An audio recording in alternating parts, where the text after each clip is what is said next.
Glasgow Gangland enforcers 21-year-old Kelvin Gilmour and 24-year-old Lloyd mckay were instructed to go to the Dundee area to issue a blunt promise to innocent parents after their adult son had racked up a debt to the tune of £100,000. Unfortunately for the parents, their son was a habitual drug taker and user, and he did not pay his debt back. The message was a simple yet bitter one. Make the parents cover their son's drug debt. The unnamed dad described how he had received a phone call from Scottish gangsters. The person on the other end of the phone says, "You owe a drug debt your son has racked up for £100,000.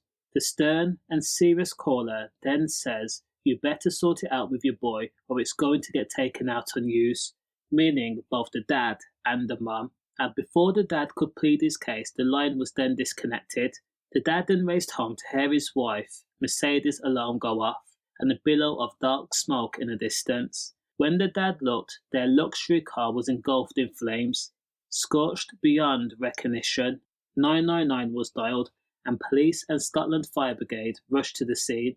Now the frightened dad described smelling gasoline as well, as he battled against the flames by using a garden hose to no effect. Within the span of a little less than an hour, the dad received a second call. The same mysterious voice cackled and then asked, "Is your car on fire?" before laughing again.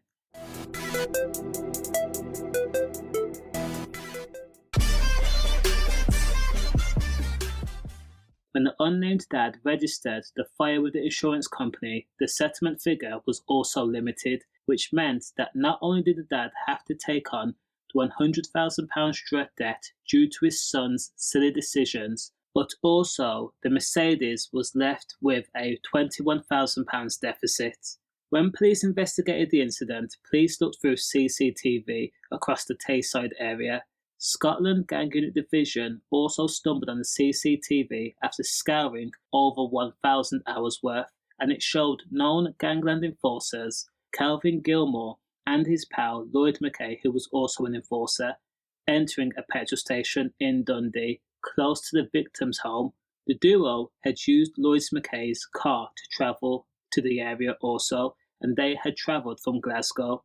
The car entered the petrol station, and phone records show that Kelvin and Lloyd had travelled from Glasgow on the same day, which was an 80-mile trip. And of course, this incident occurred on October 27th of 2022. CCTV showed the two men had purchased bottles of water, which was then emptied out and then filled with petrol. Scotland police say that Kelvin and Lloyd had travelled to the Tayside home, saw the Mercedes parked in the driveway, and then used a brick to take out the side window. The contents of the two bottles was then poured onto the Mercedes before the car was set ablaze. Now, in their hurry to evade capture, one of the men had scorched their own hair and also the palm of their hands. When police arrested both Lloyd and Kelvin, of course they confiscated their phone. Now, when their phone was seized and then went to forensics, it was taken to the lab where forensics were able to determine that the mobile phone had been used to call the victim, where they were berated, threatened, and also told to pay more money than they could afford. Also, the phone had been used to access Google, and it showed Kelvin and Lloyd Googled searched how to fix burnt hair and also part of their scalp that had been scorched. Even though Kelvin and Lloyd mckay had been arrested, the ordeal for the family was not over, because another two Gangland enforcers, by the name of Lewis Goldfarb and Robert Notman, who again were acting under the direction of their Glasgow crime boss, they made the 160-mile round trip on two separate occasions, 6 days apart, in order to force the parents to pay the £100,000 debt. In a one-off act of kindness, the unnamed crime boss had reduced the debt to £80,000, but he told Lewis and Robert to make sure they, the parents of the man who owed the £100,000 drug debt, make sure that they pay up no matter what. On the date of the second incident, the mom was at home when the security cameras at the home began to flash. The unnamed mom went outside and saw two men who were later identified as Lewis Goldfarb and Robert Notman. They had marched back and forth behind the security gate. The mum already knew why they were there. The brutes were standing next to the transit van. When Lewis saw the boy's mum who owed the six-figure debt, the man spoke in a thick Glasgow accent. Your son owes us all sorts of money. £100,000, £80,000, £81,000. We have been told to come here. We will not go away. We will keep coming back, and it will get worse for yous. He owes a big boss, big money. He told me to come sort it out. In order to show the mum that the enforcers meant business, 45-year-old Lewis Goldfarb then pulled out his lock blade and then punched the tyres on the transit van on December 5th, 2022.